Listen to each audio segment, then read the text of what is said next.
वर्ध्याच्या आर्वीमधील एका महिलेला इंस्टाग्रामवरची ओळख चांगलीच महागात पडलेली आहे। महिलेची तब्बल 27,38,000 रुपयांची फसवणूक झालेली आहे। विदेशातून गिफ्ट पाठवत असल्याचं सांगण्यात आलं, मात्र नंतर ते गिफ्ट कस्टम विभागाने पकडल्याचं सांगत ते सोडवण्यासाठी पैशांची मागणी करण्यात आलेली आहे। महिलेने भीतीपोटी वेळोवेळी एकूण 27,38,000 रुपये समोरच्याला दिलेले आहेत, बँक खात्यात ट्रान्सफर केलेले आहेत। मात्र या प्रकारामध्ये आपली फसवणूक झाल्याचं लक्षात येताच महिलेने सायबर पोलीस ठाणं गाठून तक्रार दिलेली आहे।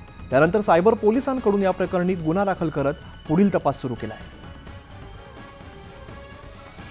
आरोपीने फिर्यादीकडून त्यांचा व्हॉट्सअप नंबर घेतला आणि व्हॉट्सअपवर त्यांची बोलणं सुरू होतं। तिथे त्यांची फ्रेंडशिप झालेली होती आणि त्या आधारे जेव्हा आरोपीने सांगितलं की तुमच्याकडे आम्ही गिफ्ट पाठवतो आणि त्याच्यामध्ये काही कॅशही आहे जे मला फिरण्याच्या कामामध्ये येणार आहे, आणि नंतर त्यांना वेगवेगळे नंबरवरून त्यांना फोन येत गेले।